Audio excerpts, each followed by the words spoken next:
Welcome, everybody, to another episode of the Adrienne Ross Show, where sports and culture connect.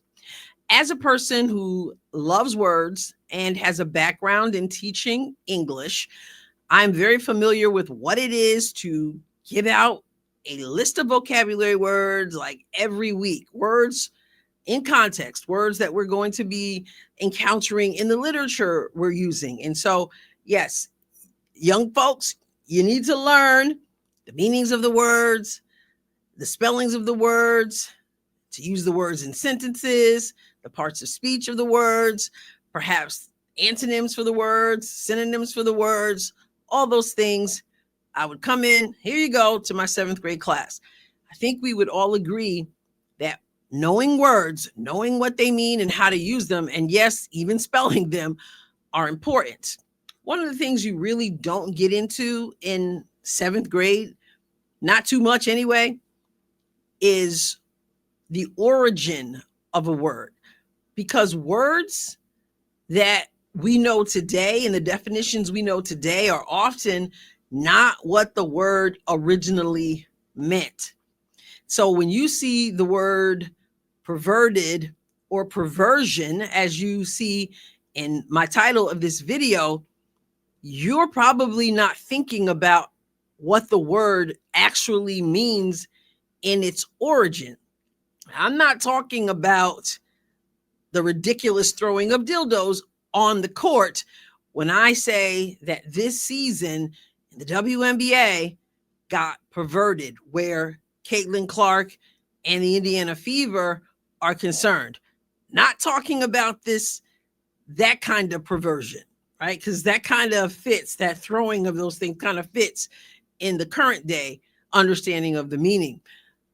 But this season for the Fever, for Caitlin Clark, got perverted in its original meaning. And so let's take a look. Let's go to Google. We're going to take a look at what that word actually means and how then I'm saying, man, this season certainly got perverted.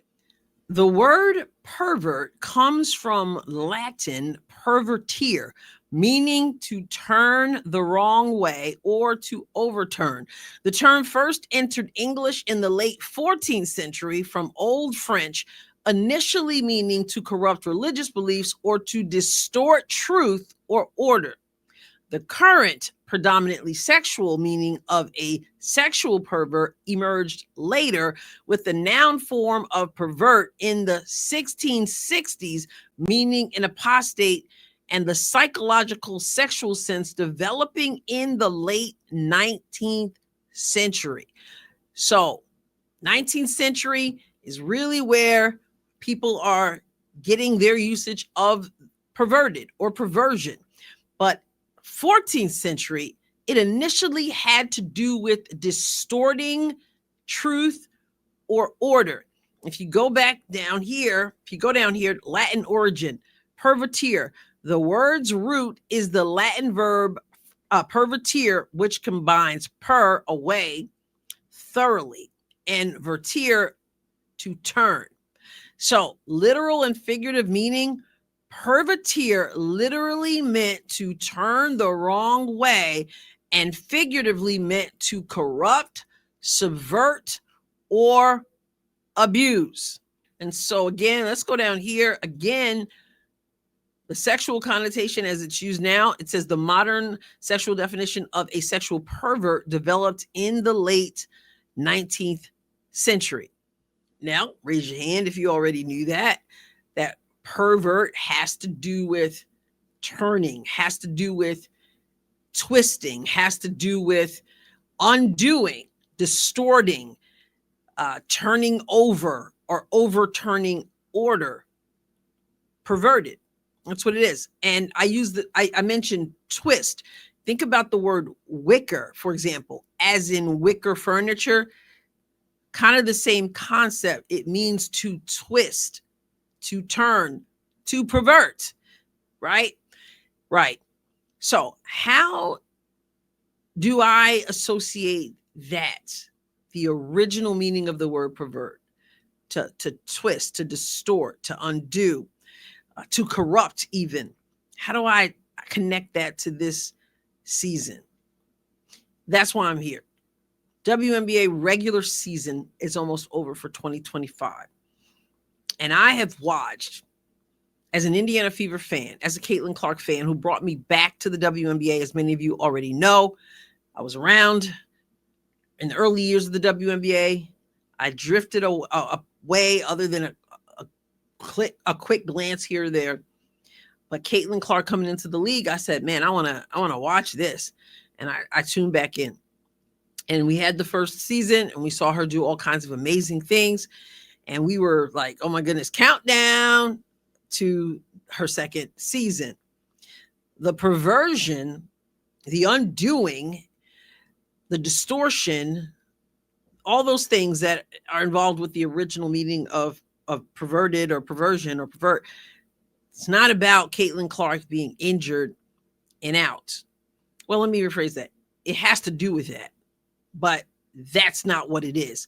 It's what happened as a result of that. And that to me has been an extremely disappointing situation. I have literally watched, I'm talking about twisting, undoing.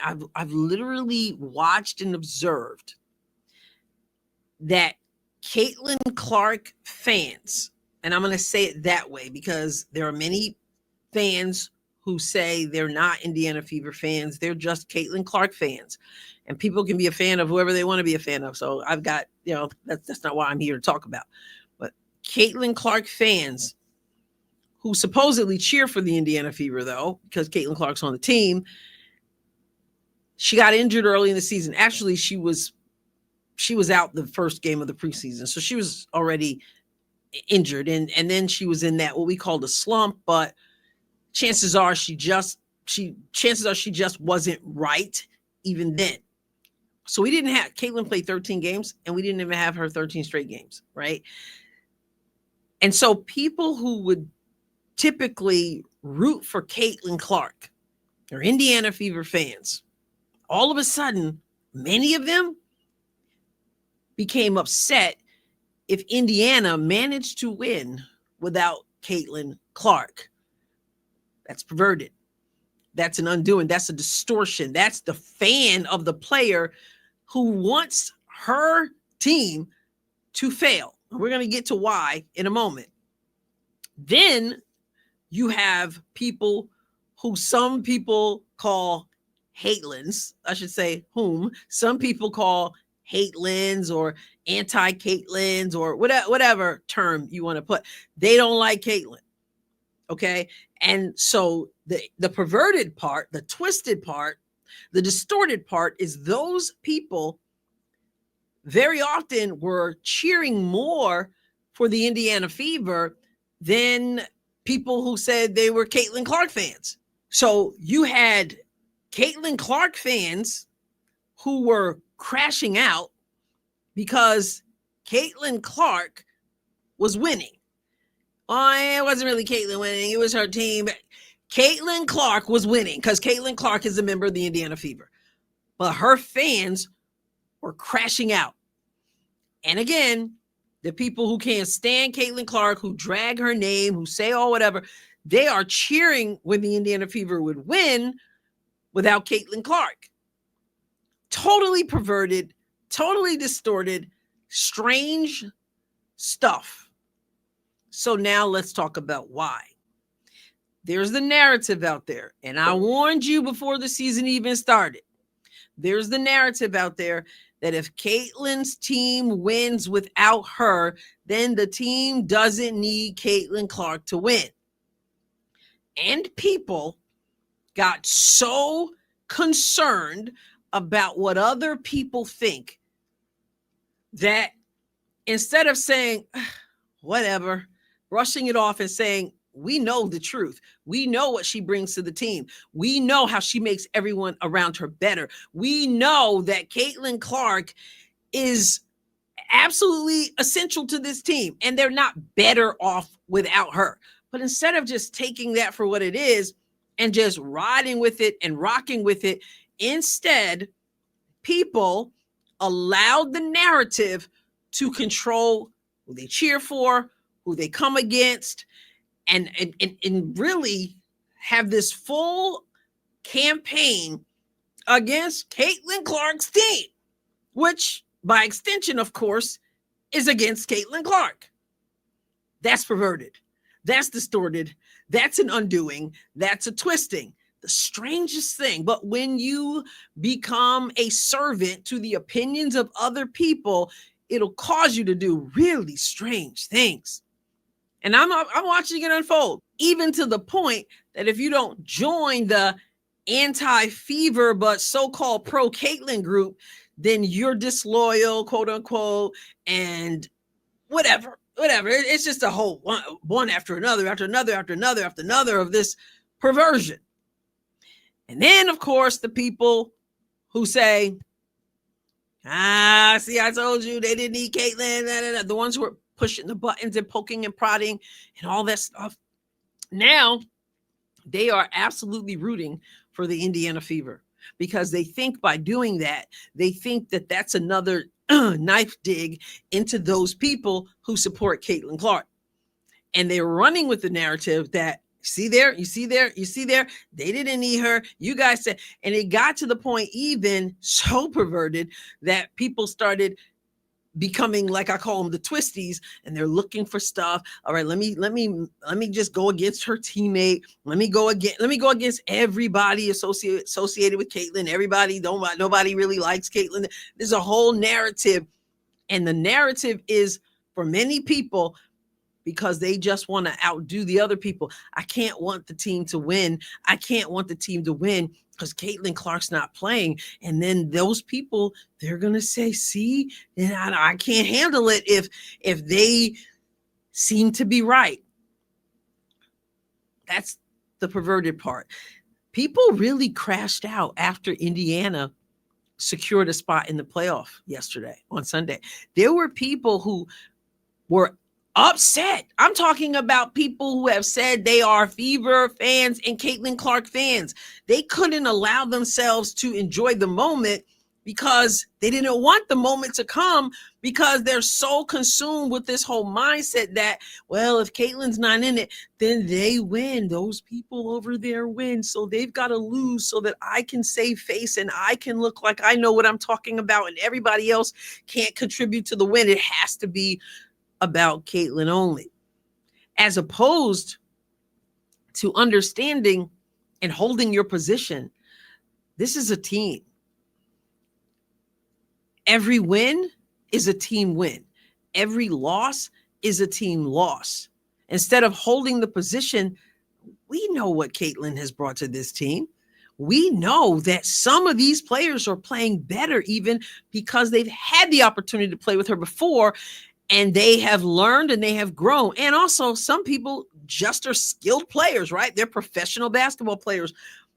But it doesn't mean that Caitlin's not important to the team. And I know that. And when you know that, then you don't have to be involved in the perversion of going against the person you supposedly support. And then the people who are just like, oh yeah, they don't need Caitlin, they don't need it. I mean, people are entitled to their opinions, but some of that stuff is just to continue this whole anti-Caitlin narrative because she lives rent-free in their brains. So once again, this has been a season unlike anything.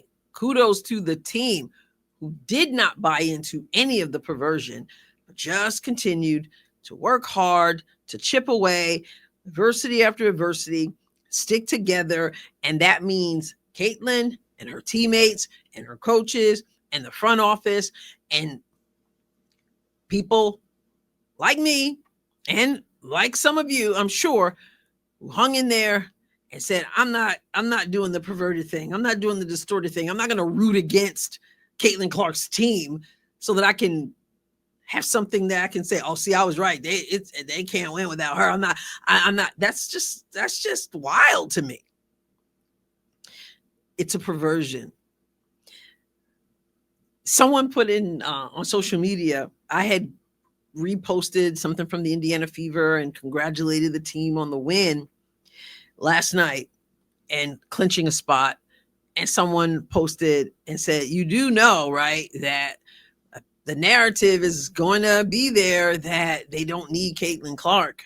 You do know that, right? And I responded and I said, difference is that I don't care. I don't care what they say, because these people are trying to use this situation, which should be a joyful situation for people who are fans of Caitlin Clark and the Indiana Fever. These people are using it to try to make people who really respect Caitlin Clark's game feel some kind of way about her own team winning. So yeah, I do realize that they're going to do that, but what does that have to do with me? They don't control me. They don't control what I do and how I conduct myself. They don't cause me to enter into a perverted mentality about a team that I want to root for. And then the person came back and said, I absolutely agree. Let's go Fever. I just wanted to lay that out. Like I said, I'm a word person. I think about words, and I think about this season and the response to the securing of the playoff spot. So many people were so excited. I don't want to forget you. And some of you, this doesn't pertain to at all because you have not allowed yourself to be caught up in the perversion. I recognize that.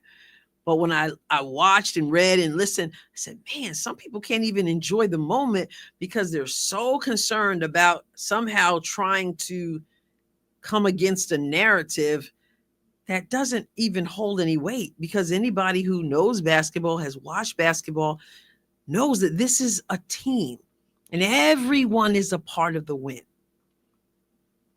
That's what it's supposed to be, right?